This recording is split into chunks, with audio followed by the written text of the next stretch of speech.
Sikoyo tolingi toyoka verso ya hotel, flat hotel, auberge oyo mama na biso na kombo ya Onate Honorine, la japonaise, non, la chinoise, Yaya Mukuna, bakombo na ye yango wana esika alalaki. Toyoka ba témoignage parce que na micro na biso ya Bidor TV to salaki pe ba recherche na ndenge na biso toyeba ndenge nini mama wana azalaki parce que toyebi esika alalaki. Donc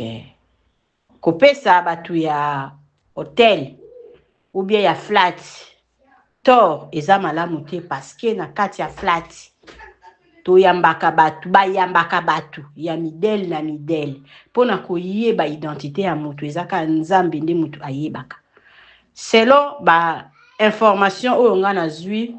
chambre wana babandaki ko nettoyer yango chaque jour première non jour oyo akendaki kosala biyuma na ye abimaki na fungola ya chambre atikelaki bango fungola ya salon akangaki chambre parce que ayebaki ke asi a poser biloko na ye donc batu bakota te na chambre yango wana akendeki kosala ba opération na ye bokoyoka gérante ya esika wana ndenge nini alubi ayambaki ye na prière et puis mama Onate aboyaki prière alobi ayebi nzambe te kombo wana lingaka ngo te alobi ayebi nzambe te ekoki kozala ba prière ya mwana mwasi wana asalaki ya mwana ebimisi ye na poisa te tolanda ngo sikoyo et puis lisusu nini nasali lisusu ba vérification pona ko vérifier ba image bozomona ya ba chambre ya banini eza ba coloplace nde bango bakendeki kubengala bakendeki pa ya la police na numéro 1 ya la police ya mboka na biso ko se présenter kolobake ba image otomoni mwana mwasi wana azalaki epa na biso bandeko basalaki malamu pona baya bazala libérer baye ba iloko nini na bombi na kati ya chambre yango la bomoni ba jipa ba soda ekoyaki ata 10 pona nini parce que ba coloplace nde bakendeki koluka la police. Mama na biso na kombo ya Onata se comportaki mabe ya makasi parce que babengaka team coloplace na hotel la bino voice babengaka ekoyebisa eke to sali prière mama Onata boyi prière alobi ke alingaki ya manke ngai mapesi ngai respect ya lingaka nzambe te et puis gérante wana kendeki na ye mama Onata koti kolala et puis na sima mama Onate abandi koganga na kati ya chambre ke bobomi ngai bosalinga boye pona nini bandeko nanga bokoyoka siko ndenge gérante wana zoloba mama bijunga nazana kaka simple journaliste et puis nga la panzara nanga kaka sango donc Onate aboya ki prière a koti na chambre bandi koganga sale aganga ki rajwana ata 3 heures du temps. Ba client mususu babenga ki mukolo esika et puis mukolo esika pa koma ki mal à l'aise après moi la moko parmi ba garçon de chambre ba fille de chambre moko ki ko benga patron na bango parce que gérante sa zonga ki kolala alobi awa moyen ezate tala kutuye walingi abima mukolo esika asenga ki la fille o abandaki ko sala wana lui pasenga Onate tango ba pasaki Onate mbala moko mukolo esika komi kwa ngi. Oui, en tout cas bandeko langa mukolo esika tango babenga ki azwaki autorité makasi likolo ya mwana mwasi ona kombo ya Onate mukolo esika kwesa ki mibeko alobaki okobima te ayebisaki ba gardien bato balala akuna lobi borobimisa ye te Onate bandeko yebisa mukolo esika otena bima kaka lela sala mo eloko moko na après ba vérification ya ba coloplace balobi ke on dirait moi la mwasi wana alingaka banda sabotage na flat na bango na premier jour oya yaki wana après kolela na ye alelele na ba chambre alobi bobebisi makambu na nga donc prière o ba prière ki wana en tout cas et dérangea ki ye makasi après kosilisa kolela abimi alingi abima libanda ba fille o basalaka wana na place wana moko na bango abengi mukolo esika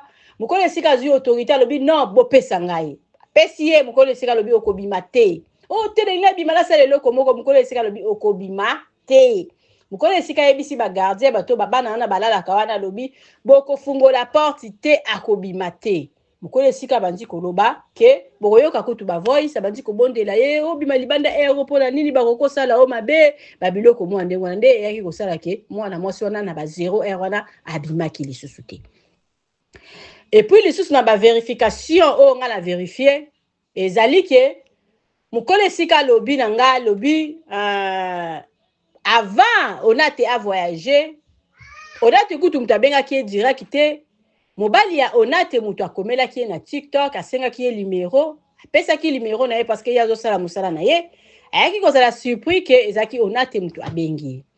onate abengi ye alobi azokende Congo azoluka chambre ezala na cuisine na kati babilo omwande mwana mokolo esika alobaki place ozokende ba le 20 kozala occupé mais pour le moment place ezali basalaki ba masolo na bango mais babande koyokana te na ba prix mokolo esika alobaki pesa eza $40 ya alobaki te 40 te mukolo esika baki bon OK to suka na $30 na $30 ba prix oyo tamusu to ba pesa ka bato ba yeko wumela ba kitaka tamusu tina ba 25 mais yelo kwa kende ko sala kaka quelques jours ya ngala mukolo esika ba lingaki ba kale na 40 mais yaki ko suka na 30 et sali ke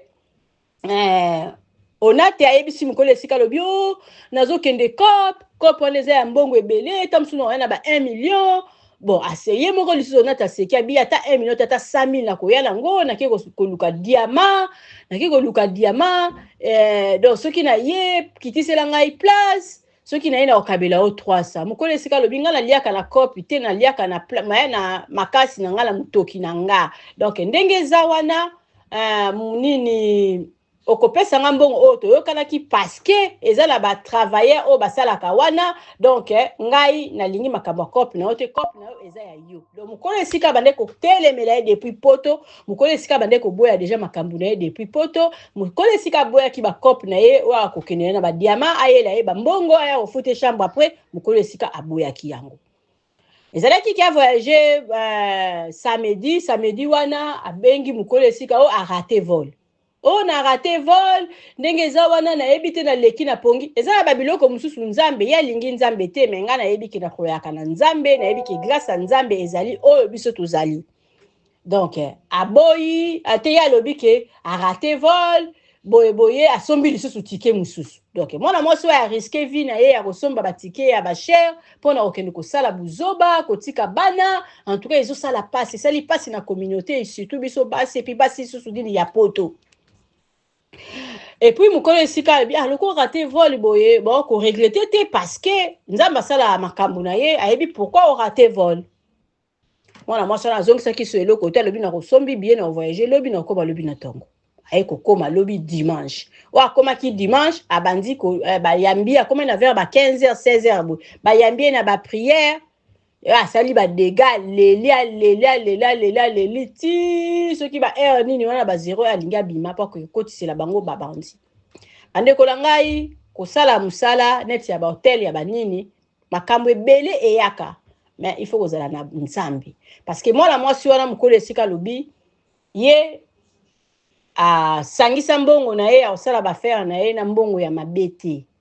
sangisa faire na ye mbongo na ye na bambongo ya bana na ye bambongo ya boye mbongo ya mabete kala kokota na katikati ya musala na ye te eloko moko ya mabe koki koya ko détruire musala na ye te alors so bato bakoti na mutu akoti na chambre pour la mutu mususu a remplacer basala ka service ya ba eau bénite bazana ba pasteur bazana ba sango basala ka service ya eau bénite lopango mobimba et puis na kati ya ba chambre tina ba toilette pona toyebani mitema toyebani bilongi te mutu muso akoyina yo kaka ayebi yo te noki ndaku na bango basala yango la sens ke no ndaku na bango egaleraka te yango na chaque mois bazalaka na batu na ba plan na ba flat parce que basala ba service ya ba mungwa ya ba sango ba bwaka ka ba eau bénite donc avant moi na mwasi na kota basala ki service wana ba bwaka ki ba mungwa basala ki bodo soki azaki na makambo na ya mabe biso mtu to étouffer ezaka nzambe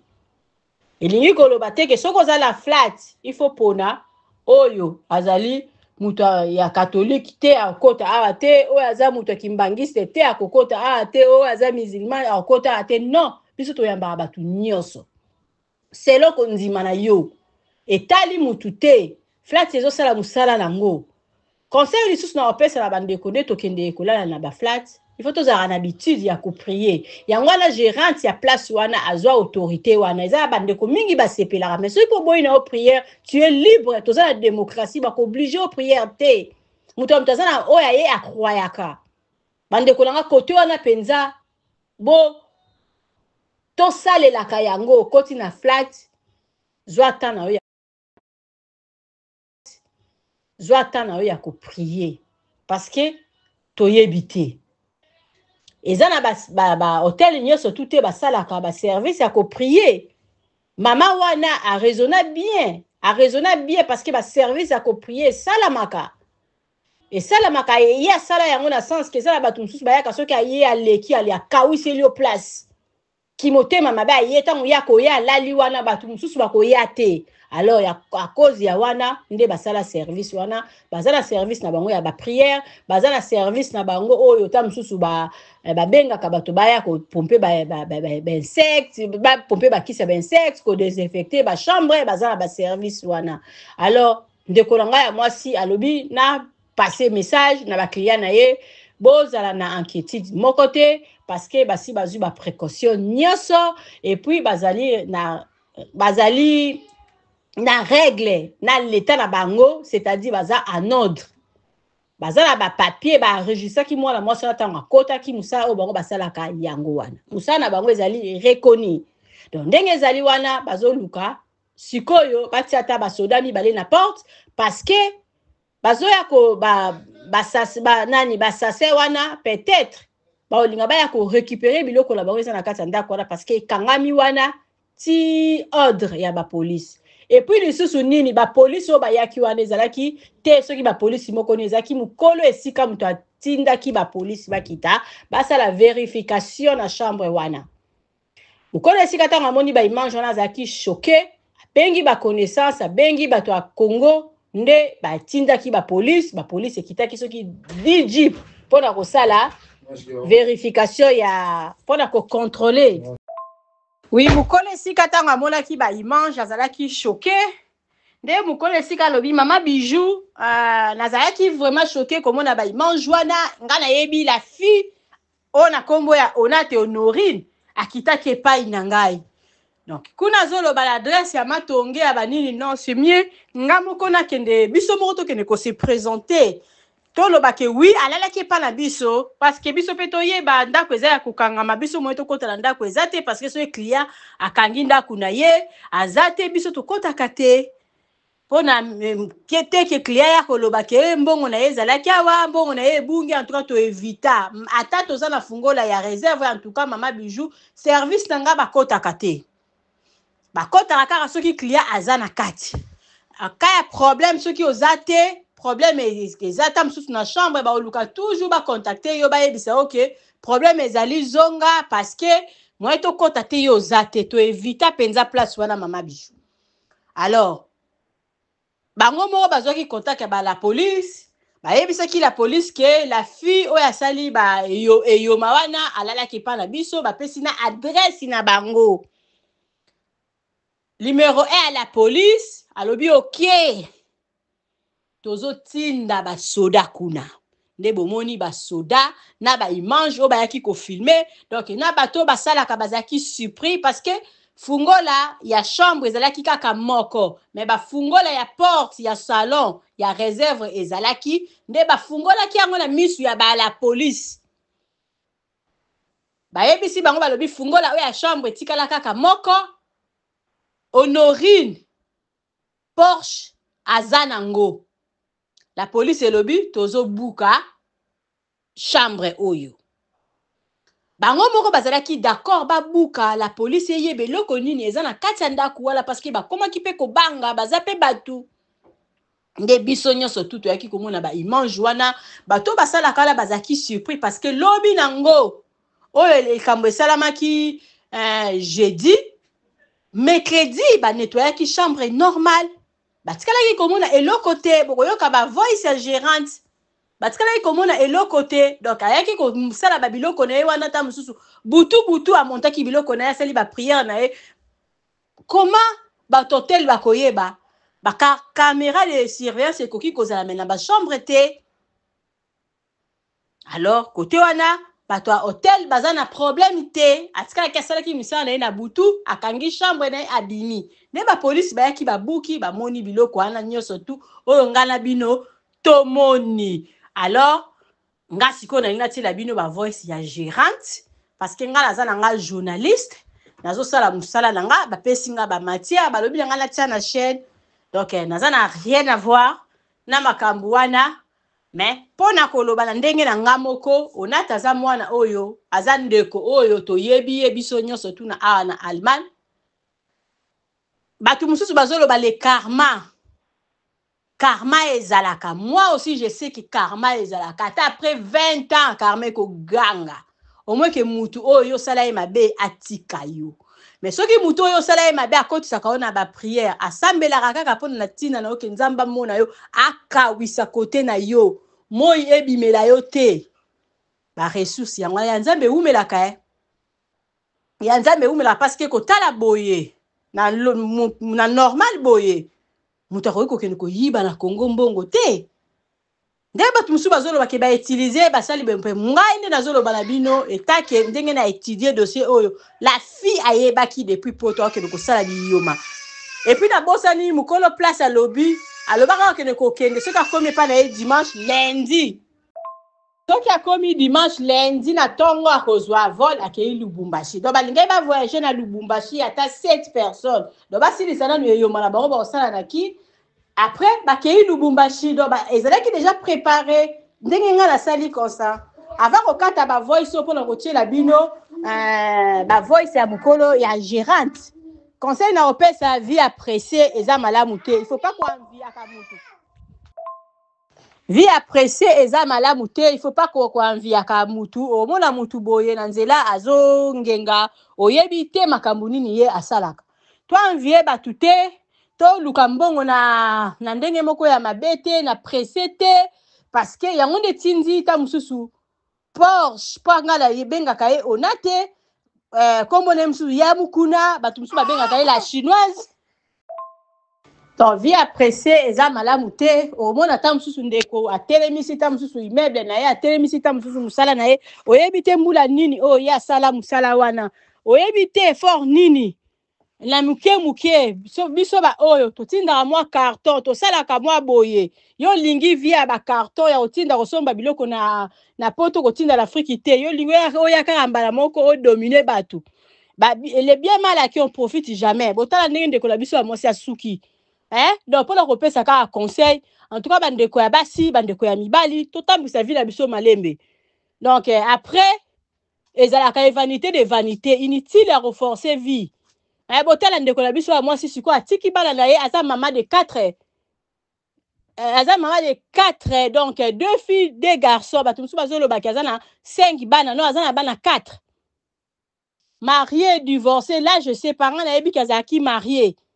bato mosusu balobi ki akomi azalaka divorcé tellement nga mama bijou nazopesa bino bainformation oyo nalandaka bavie ya bato te ça me concerne pas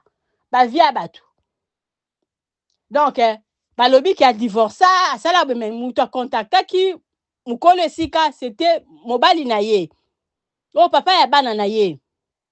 tolanda vi na biso malembe tolanda bato te parce que baona te bala chinoise bala japonaise banani lisusu bamuku na kombo na ye mosusu azobimi na kombo ya Porsche baza ebele Honorine baza ebele ozalaka na mutu oyebi eloko nini mutu wana asalaka te alors landa vi na yo malembe tambola malembe okokoma ya malembe ezala apongi kitoko ezala bato mosusu mpe olingi akende na place no ayebi kaza na baplan na ye ya mabe alingi mpona ya kodétruire misala na yo nde baona te parce que na vrai dire lokola ayebaki mokolo esika wana ayebaki ake na makambo na ye ya mabe il fallait pas kende kovanda na hotel wana il fallait kende kovanda na hotel ya bato oyo ayebi bango te na vrai dire ajouer abeti carte ya mabe akendeki mpona asabote hotel wana akendeki mpona kodétruire hotel wana me nzambe mpe afrape ye gérante wana nzambe akotelaki ye atindelaki ye moto fe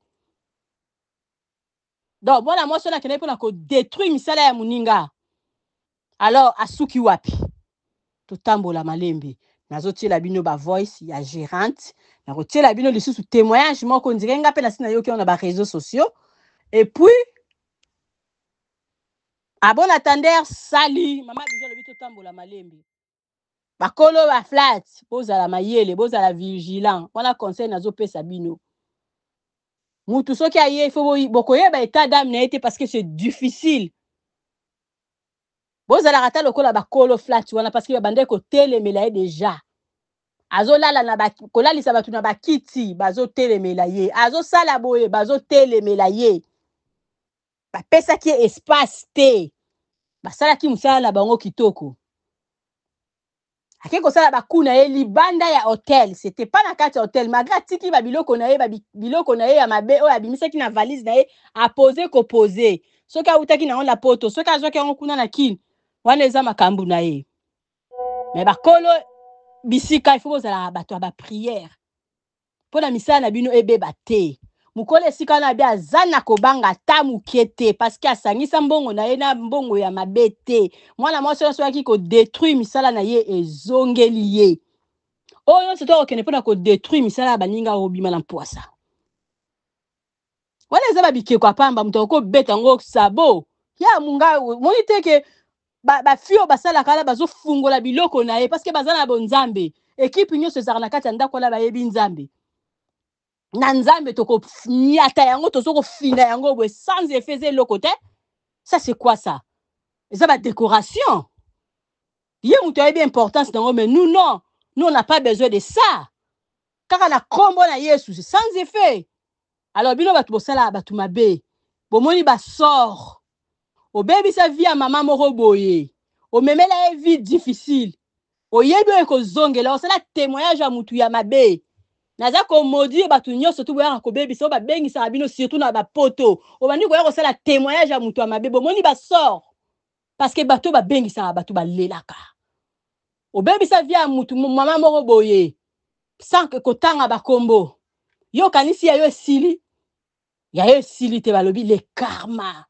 boyoka gérante mama Bijou alobi à la prochaine tellement nga nazwa na ozozwa bainformation ya source donc na ozonga lisusu me basoda wana bango mo bakolo te mutu babengisaki bango wana mpe balobi ke bapesa bango bapolice bazala na porte ti makambo ekosila donc bato nyonso tu baza na kati ya flat wana baza na sécurité ya kitoko bato nyonso tu bazokita sikoyo place na bango wana oyo boyebi kaka na matonge na Iribu A37 ezozela bino témoignage ya kitoko ezalaka toujours parce que kuna ezalaka nde famille donc kuna ezalaka nde famille donc kuna eloko ya mabe ezalaka te quartier mobimba bayebi 5 ans d'expérience bazokoba kaka alors mutu nyonso tu oya kodétruire misala ya bato bazosala ozala confondi mutu nyonso tu babengisa oyo na poto oya kodétruire bato ndenge ona te asala désordre abebisa makambo